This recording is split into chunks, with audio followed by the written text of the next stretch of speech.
E aí galera, tudo bem? Professor Wesley aqui, canal Papo Reto, e hoje a gente vai de filosofia, vamos falar um pouquinho sobre Sócrates. Sócrates, filósofo que vai inaugurar uma escola que a gente chama de escola antropológica, ou seja, uma escola que transfere o pensamento do cosmo, do universo, daqueles pensadores pré-socráticos e vai focar agora o pensamento no homem, nas suas mazelas, nas suas dificuldades, na sua condição humana. Mas antes da gente entrar no pensamento de Sócrates propriamente dito, é bom a gente contextualizar quem foi Sócrates, a sua origem, como é que as suas histórias e o seu pensamento chegou a nós até hoje. Sócrates nasce em Atenas, na Grécia. Ele nasce entre 470 a 390 a.C. e ele nasce num período de apogeu ateniense, né? Atenas experimenta o auge do seu poder sobre os povos e sobre as civilizações ali.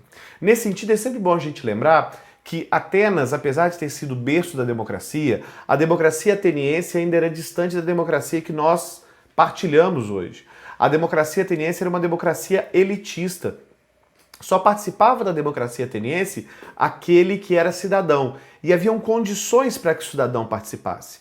Mais do que isso, a democracia, como se desenvolveu em Atenas, começou a se tornar um negócio para aqueles que tinham o poder da retórica, a capacidade da retórica.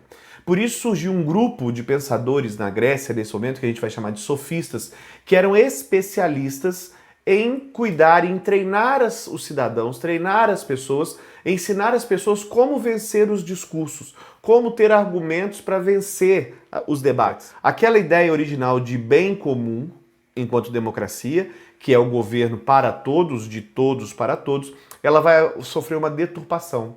E aí a Ápela, que é o símbolo máximo lá da democracia ateniense, vai passar... A Ápela não, a Ágora, que é o símbolo máximo lá da democracia ateniense, vai passar por esse processo de deturpação.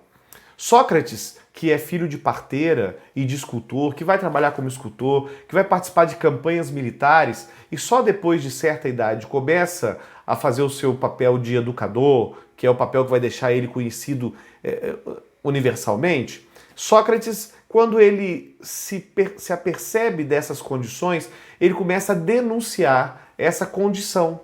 Porque em uma Atenas onde o ócio, e aí você precisa entender que ócio, nesse sentido que nós estamos falando aqui da filosofia grega, do período grego, era uma atitude valorizada, era um período valorizado, era uma ação valorizada, ou seja, eu que tenho ócio, tenho a possibilidade e a capacidade de pensar sobre coisas que as pessoas que não estão em ócio, ou seja, as pessoas que negam ócio, as pessoas que nec ócio, ou seja, aqueles que fazem negócio não podem participar. Então, numa sociedade escravista, eu, que tenho escravo que trabalha para mim, tenho tempo de pensar sobre coisas que você não teria. Sócrates, então, se apresenta como um pensador, como alguém que vai criticar e questionar o senso comum. Sócrates, então, se apresenta como alguém que passa por um processo de questionar a sociedade em que vivia, de fazer novas perguntas, de colocar novas questões à mesa. E nessas questões que Sócrates traz, ele professa profundas críticas aos sofistas, à própria democracia ateniense, a relação que Atenas tinha com a religião, e esses são os crimes pelos quais Sócrates vai ser acusado ali na frente. Nós não temos muitas fontes sobre Sócrates. Aliás, escritos por Sócrates, a gente não tem nenhum acesso a nenhum dos escritos de Sócrates. O que a gente tem acesso são aos relatos feitos por alguns dos seus discípulos sobre ele. Então, essa já é um problema que a gente tem ao interpretar Sócrates. Porque quando a gente encontra o escrito, ou seja, a interpretação de alguém sobre o que o Sócrates falou, nós, em determinada medida, temos que selecionar aquilo que é verdade, ou aquilo que é literal, e aquilo que foi transformado. Sem dúvida, a fonte mais importante sobre Sócrates é Platão, e é a fonte que nós mais usamos. Mas nós temos ainda Aristófanes, que é um comediante, e nós temos Xenofontes. Aristófanes e Xenofontes talvez perambulem por dois excessos. Aristófanes era um dramaturgo, então ele faz uma peça, e numa das suas peças, chama Nuvens, ele apresenta-se um Sócrates meio fanfarrão, né? E era como se eu quisesse tirar informação de um presidente ou de um governante do nosso tempo assistindo um programa de humor. Você há de concordar comigo que no programa de humor, possivelmente, há algumas características que são exageradas. Então, nesse documento histórico, é mais difícil a gente tirar informações que sejam coesas e relevantes. Nós entendemos que, ao analisar todos esses recortes, todas essas histórias, tentamos construir aquilo que talvez se aproxime mais da persona de quem foi Sócrates. Sócrates foi conhecido e tomou essa proporção em Atenas, talvez por conta de uma origem mitológica, né?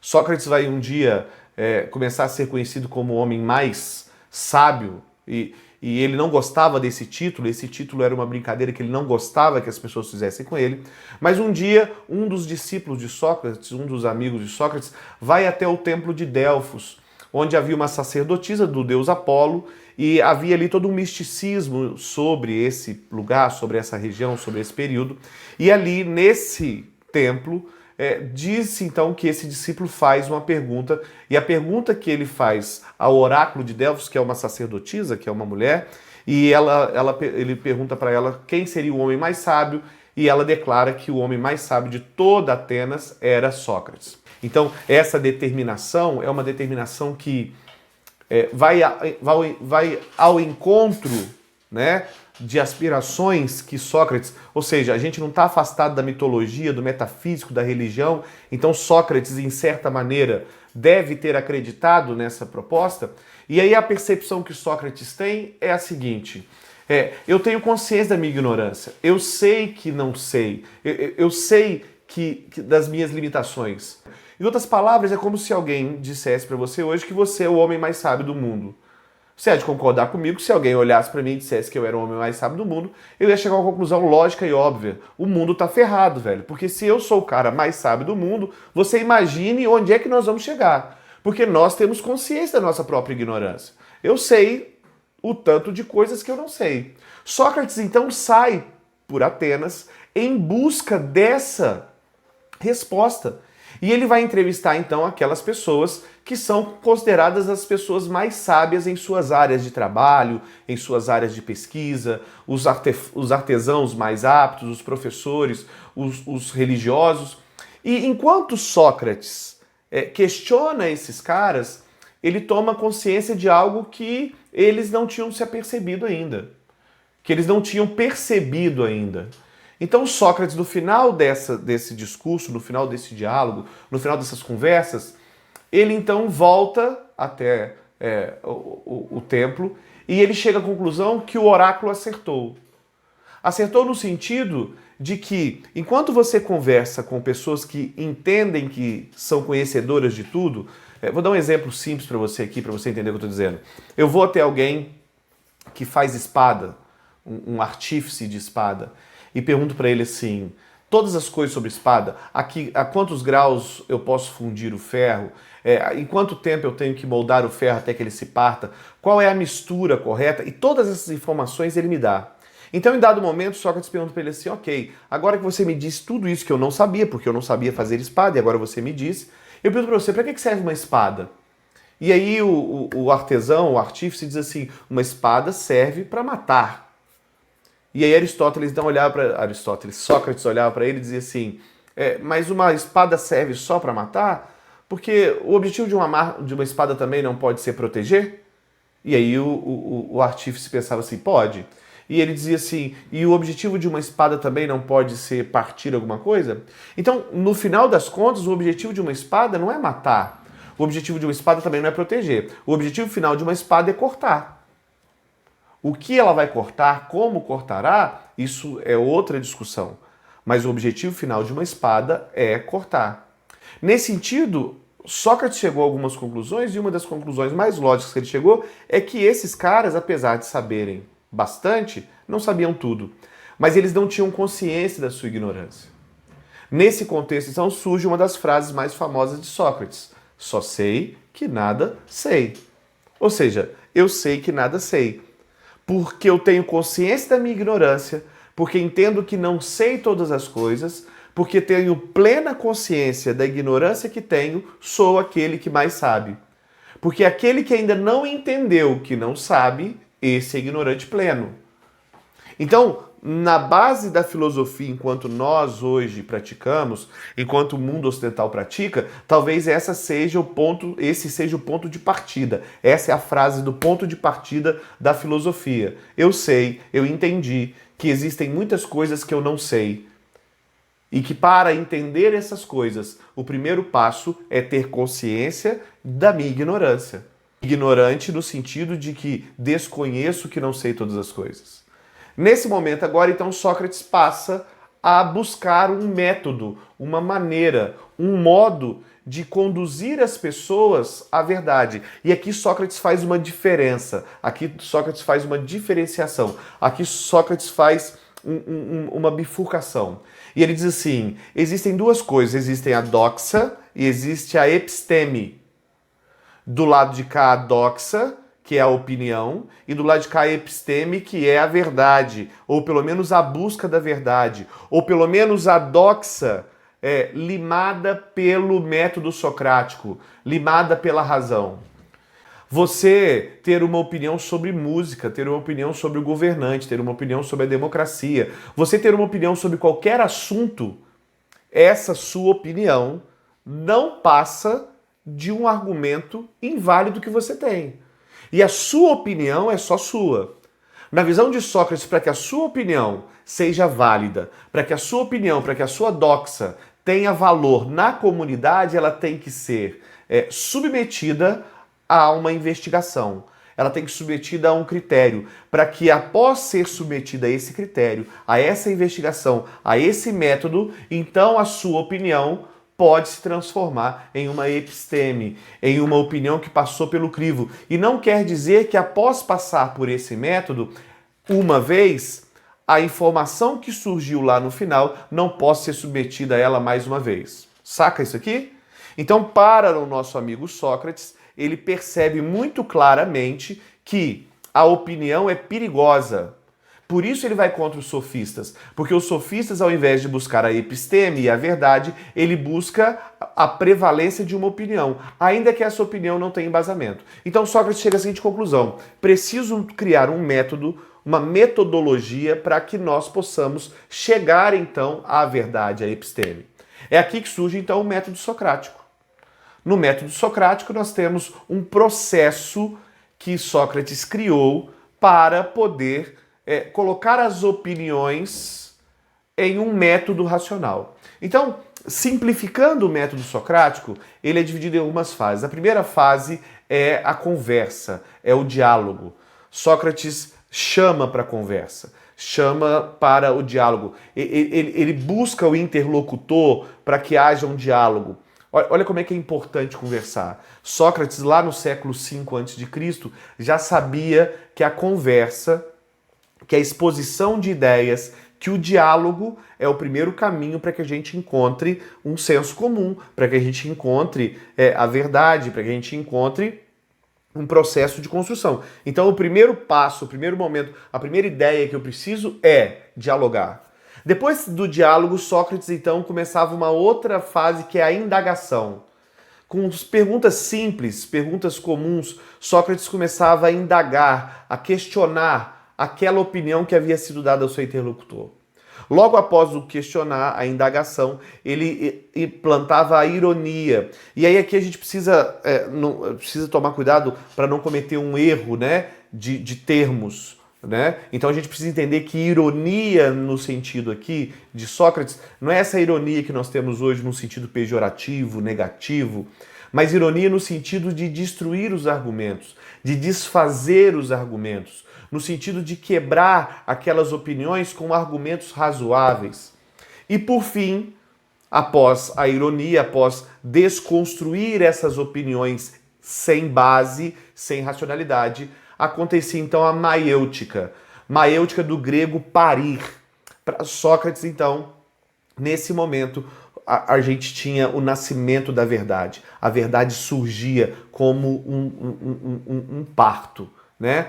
E é legal essa ideia do parto, porque dá a ideia de gestação, de que a verdade não nasce pronta, mas que ela tem que ser gerada, que ela tem um processo e que há um tempo para ser aguardada, e aí a verdade vai nascer. Então perceba que Sócrates ele cria uma maneira, um método. Ele entendeu que a opinião era perigosa e que a opinião era um motivo da dificuldade que os atenienses tinham de se relacionar, e agora então ele traz essa nova ideia, um método para que a gente se afaste da doxa, se afaste da opinião e chegue cada vez mais perto da episteme.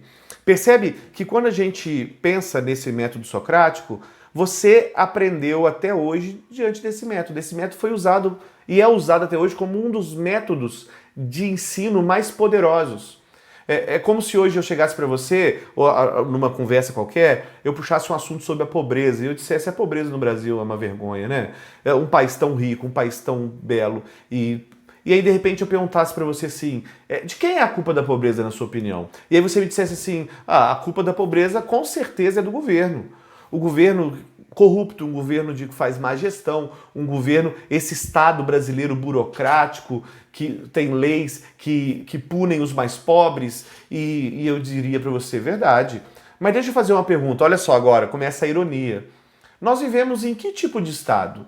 É um Estado autoritário? É um Estado totalitário? É uma monarquia? Não, nós vivemos em uma democracia. Então, quem elege os governantes? Ora, quem elege os governantes somos nós. Nós inclui você? Ora, inclui você. Então, se os governantes são eleitos por você e a culpa da pobreza é dos governantes, logo, a culpa da pobreza de quem é? Percebe que nessa construção de raciocínio, Sócrates pega uma opinião que tira de mim, tira de sobre nós a culpa pela miséria, pela condição social de boa parte da população brasileira. Nós depositamos essa culpa sobre outros, e aí ele vai desconstruindo o nosso argumento, o nosso raciocínio, e aí nós chegamos à conclusão de que parte dessa culpa está em nós. Parte dessa culpa vem em mim. E essa verdade dói, né? Mais uma alusão ao parto, né?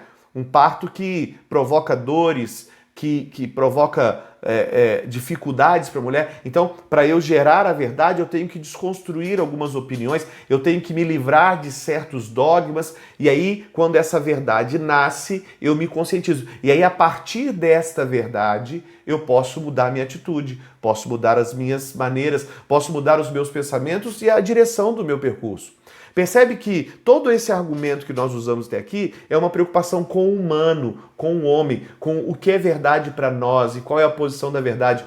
Tudo isso que nós englobamos até aqui, o método socrático, é o que a gente vai chamar de nomos. Essa preocupação, essa dificuldade com a essência do homem. Eu tenho um texto aqui, e aí o texto diz assim, os naturalistas perguntavam qual é a realidade última das coisas, ou seja, os pré-socráticos estavam preocupados com o quê? Sócrates pergunta, qual é a natureza ou a realidade última do homem? E ele mesmo responde, ele diz assim, o homem é a sua alma. Para Sócrates, é muito evidente, cara, que a essência do homem é a sua alma.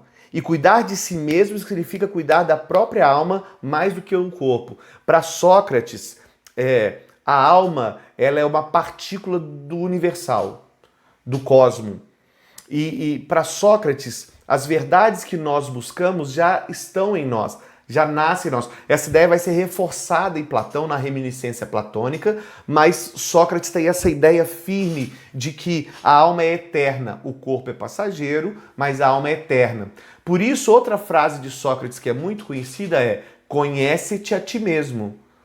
No sentido, não é de Sócrates, né? Essa frase, inclusive, está lá no Templo de Delfos também, mas é uma frase atribuída ao pensamento socrático. Por quê? Se eu tenho uma alma eterna, que tem conhecimentos eternos dela, que como é eterna, tem toda a verdade, né, desse cosmo do qual ela participa, mas ela está contida, limitada por esse corpo físico.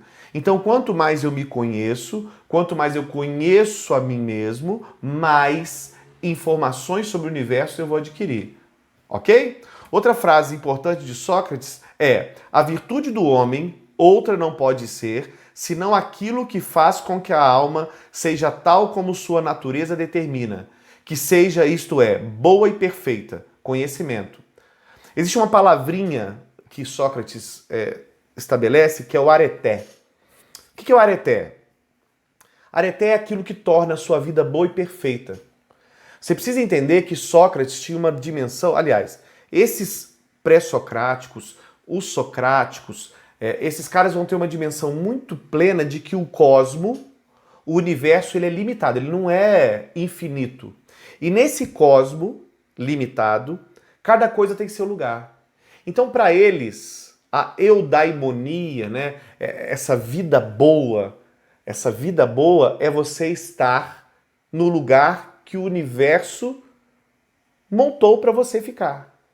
Ou seja, que num universo ordenado, todas as coisas têm seu lugar. Essa ideia vai ser muito forte em Aristóteles, mas ela está aqui embrionária em Sócrates. Aristóteles vai desenvolver muito essa ideia lá com a causa formal, causa final, causa material e causa eficiente. Mas Sócrates está aqui já gestando essa ideia, ou seja, você tem um lugar no universo. E esse lugar no universo, ele vai produzir e causar a sua felicidade ou não. Vai produzir em você o areté, ou seja, a vida boa, a vida perfeita, exatamente naquilo que você é.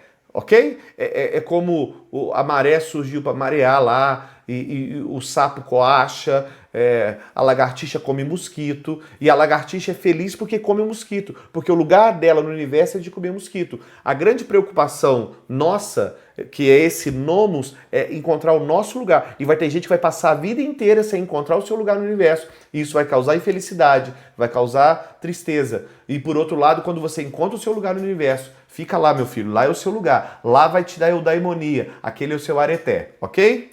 Outra frase de Platão, de Sócrates é: ninguém peca voluntariamente. Quem faz o mal faz por ignorância do bem. Sempre esperamos um bem. O problema é que nos enganamos conforme o bem. Olha só, nessa ideia da ética socrática, Sócrates ele faz uma diferença entre a ciência e a ignorância, entre a virtude e o vício. Então, para Sócrates, a gente tem uma ética na medida em que nós produzimos o conhecimento. Ou seja, algumas pessoas vão fazer o mal porque, inclusive, tem a ignorância do que seja o bem. E aquele que faz o mal por ignorar o que é o bem, esse, inclusive, não faz o mal pleno, não está em completa maldade, porque o que ele faz é porque ignora o bem. Por isso, para Sócrates, o conhecimento, a educação é o caminho mais rápido e mais estreito e mais acelerado para que todos os homens abandonem o vício, a ignorância e cheguem até a ciência. Ainda existe um outro termo que fala sobre a encrateia, domínio sobre os vícios. O autodomínio significa o domínio da própria racionalidade sobre a animalidade. Consequentemente, o homem se torna autárquico. Quando a gente vai estudar lá Kant vai falar muito disso aqui, desse processo da encrateia. Ele não vai chamar assim, mas Kant vai falar sobre uma disputa que existe entre vontade e desejo. Vontade é a minha consciência racional. Desejo é o valor das minhas paixões. Quando a minha vontade supera os meus desejos, eu sou um homem que tem uma autarquia. Eu tenho um poder sobre mim mesmo. Sócrates fala sobre isso aqui já. Ele está dizendo assim, que virtude é conhecimento, que vício é ignorância. Mas ele fala mais. Ele fala que quando a minha vontade, ou seja, quando eu tenho uma encrateia, é o domínio da minha vontade sobre o meu desejo. E quando eu faço isso, eu realmente sou livre. Ou seja, na visão de Sócrates, liberdade não é fazer o que tem desejo. Liberdade não é fazer tudo aquilo que tem desejo de fazer. Para Sócrates, liberdade é ter o desejo na palma da mão. Enquanto eu tenho a escolha na palma da mão, enquanto eu exerço a escolha, e não meu corpo, minha libido, meu vício, enquanto eu escolho, enquanto eu exerço o poder de escolha, enquanto eu, racional, faço o exercício da escolha, aí eu sou livre, beleza? Por último, então, eu vou terminar com a última frase de Sócrates. E Sócrates diz assim: uma vida irrefletida não vale ser vivida. Uma vida irrefletida não vale ser vivida. Nessa ideia, então, eu convido você a essa reflexão. a expor, a colocar as suas verdades diante do método socrático. Para que você mesmo tenha um diálogo, alguns chamam isso de solilóquio. Converse com você mesmo, indague as suas questões, discuta, trate elas com ironia e veja se você consegue parir uma nova verdade. Experimente isso com os outros. Existe uma outra frase de Sócrates, e agora sim eu vou terminar com ela. Ele diz assim: é preciso buscar a verdade, mas nunca defendê-la. Vou repetir. É preciso buscar a verdade, mas nunca defendê-la. A verdade não precisa de defesa. A verdade, ela é indiscutível por si só. Mas a gente deve sempre buscá-la. O dia que a verdade precisar de defesa, talvez ela não seja a verdade que nós aguardávamos. Então, para Sócrates, o grande mérito, o grande objetivo do ser humano é buscar esse seu lugar no universo. E a única maneira de a gente encontrar esse lugar no universo é questionando, fazendo boas perguntas, indagando. E da indagação, sair da mera opinião e caminhar em direção à episteme. Muito obrigado pela sua presença, espero que tenha ajudado você. A gente se encontra na próxima aula sobre Platão. Um abraço.